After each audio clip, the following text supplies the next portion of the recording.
So, my dear student, this is the solution of question number 3. Question में दिया हुआ था कि एक ट्राइंगल है इक्विलैटरल जिसका तीनों साइड लेंथ सेम है, एल है, और इसके तीन कोना पे चार्ज है। ए पर है कैपिटल क्यू, बी पर है +2Q, सी पर है -3Q। और इन तीनों चार्ज को फिर A1, B1 और C1 पर अरेंज कर दिया गया। मतलब A1 पर चला आया मेरा +Q, B1 पे चला आया मेरा +2Q और C1 पे चला आया मेरा -3Q। और इन तीनों चार्ज फिर एक इक्विलैटरल ट्रायंगल फॉर्म हो रहा है, लेकिन इसका साइड लेंथ जाहिर सी बात है यहाँ से यहाँ तक का l/2 हो जाएगा, क्योंकि ये आपका l/2, ये आपका l/2, तो ये भी आपका l/2 बचेगा। तो चलिए, इस दौरान कितना वर्क किया गया हमें ये पता करना है, या चेंज इन पोटेंशियल एनर्जी कितना हुआ ये पता करना है। दोनों तो सेम होता है, work done equal to change in potential energy. तो सबसे पहले हम लोग इनिशियल पोटेंशियल एनर्जी निकाल लेंगे, फिर फाइनल पोटेंशियल एनर्जी निकाल लेंगे, और फिर फाइनल में इनिशियल को घटा देंगे।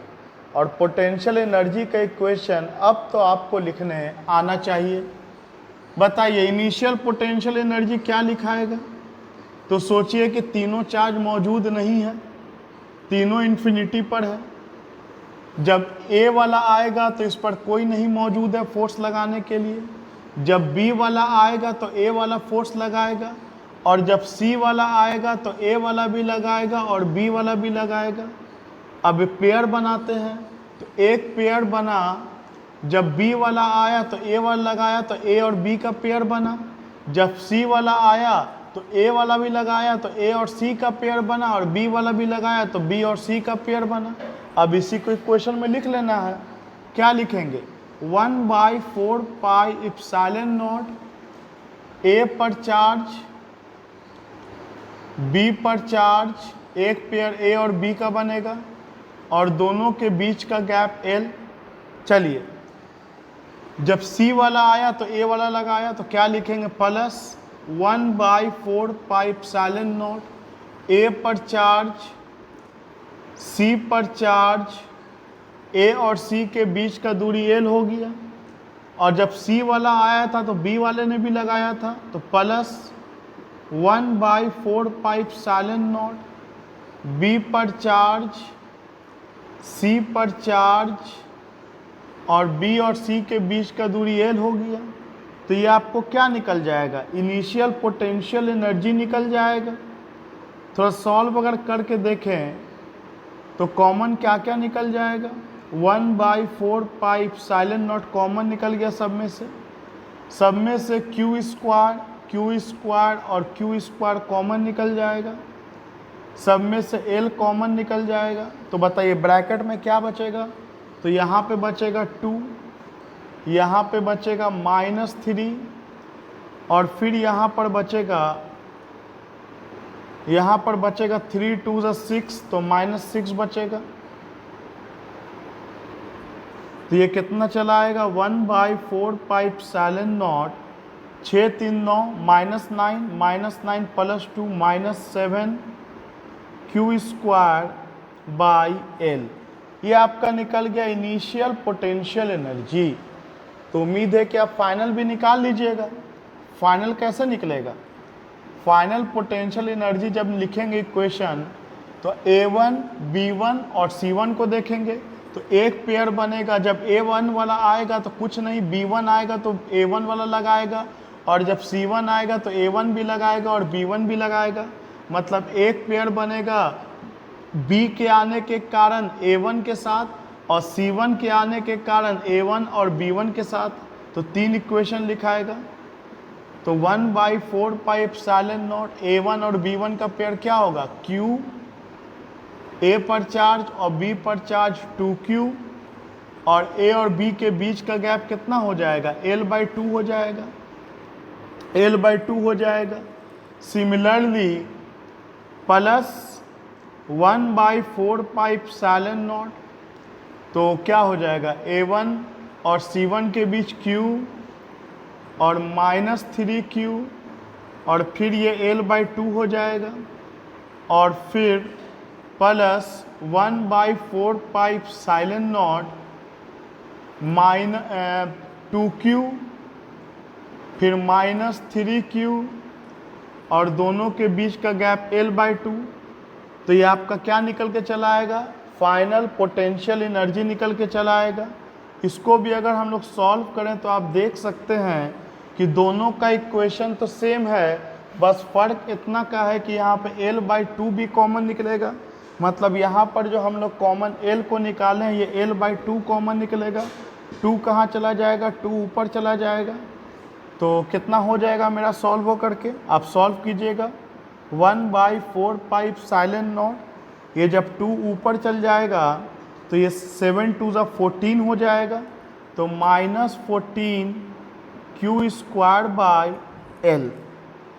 चलिए, हमको वर्क डन अगर निकालना है या अगर चेंज इन पोटेंशियल एनर्जी निकालना है तो final potential energy minus initial potential energy, तो कितना हो जाएगा, तो 1/4 pi epsilon naught, final potential energy कितना है हमारे पास, -14 Q²/L।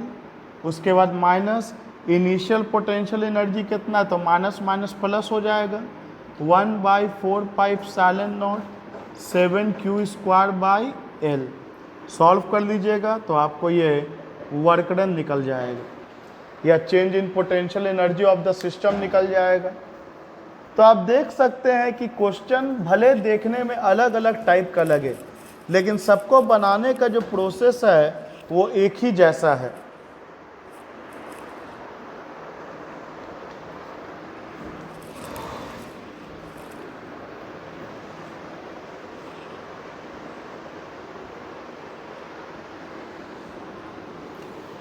और ये सारा क्वेश्चन बिल्कुल भारी नहीं है, भारी तो कुछ होता नहीं है, बस it is all about your hard work. आप इसको बार बार देखिए वीडियो को, एक बार दो बार नहीं समझ में आए उसके बाद फिर हमसे कंसल्ट कीजिए। तो डाउट नहीं बचना चाहिए, बस ये दिमाग में रखना, ये नहीं सोचना है कि 10 सवाल समझ में आ गया एक ही नहीं ना आया, ये कभी सोच के मत चलिएगा। फिर वो आपका एक कमज़ोरी मिलेगा तो फिर वो आपको कमज़ोर करता चला जाएगा। अगर 10 सवाल आपको सिखाया जा रहा है तो आपको 100 सवाल बनाने आना चाहिए, ना कि 9 सवाल तक आप अपने आप को सीमित रख लें कि एक नहीं आया तो क्या हुआ। आइए एक और सवाल मैंने लिख के रखा है कि 2 charges of magnitude 5 nano coulomb and -2 nano coulomb are placed at points 2,0,0 centimetre x, 0,0 centimeter in a region of free space where no electric field is present. If the potential energy of system is -0.5 microjoule, find the value of x.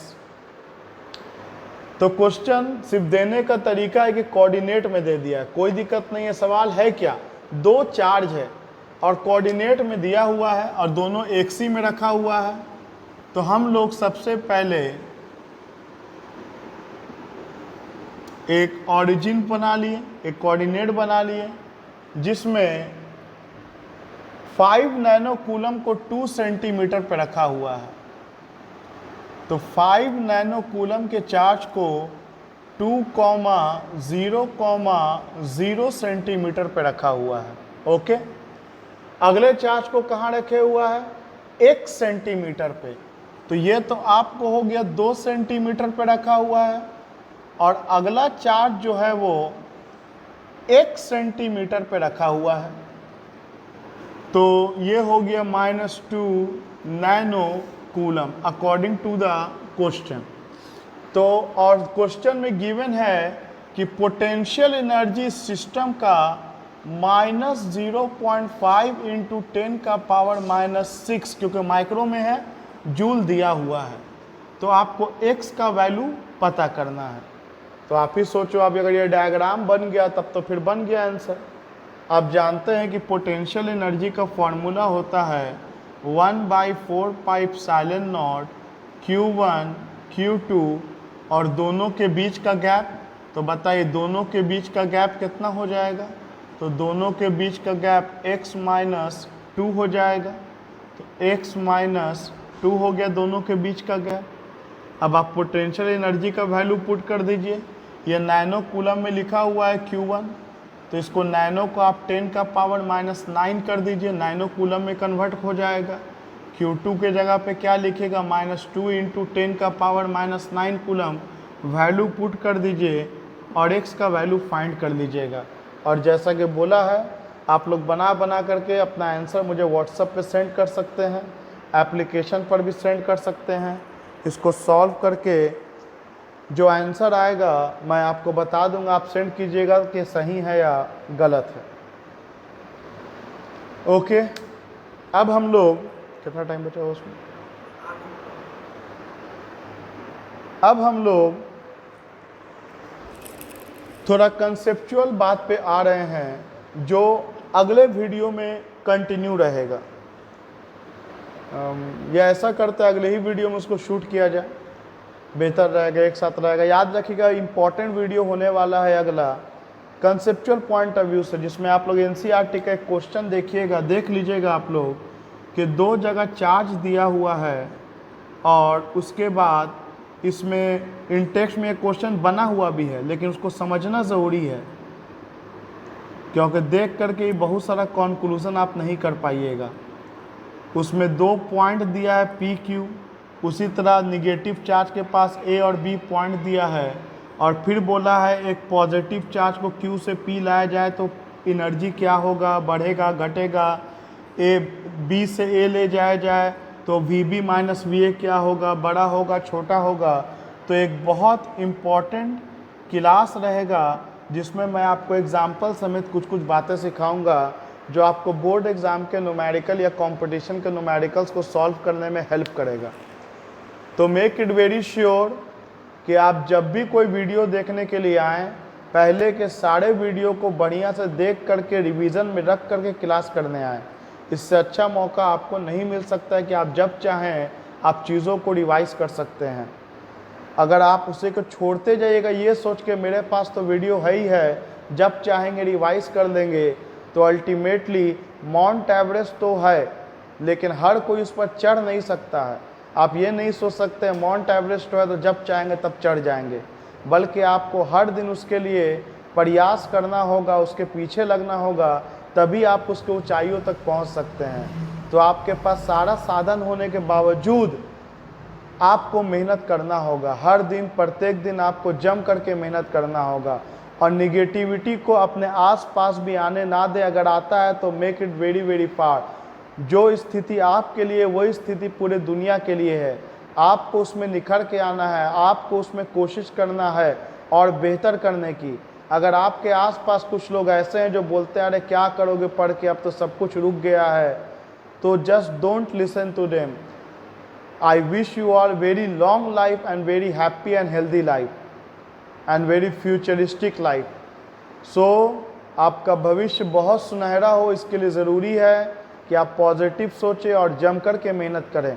किसी तरह की कोई दिक्कत होगी, कोई परेशानी होगी, contact me. आप किसी तरह कोई सुझाव देना चाहें तो कमेंट बॉक्स में कमेंट ज़रूर कीजिएगा। So thank you very much, let us meet in the next video.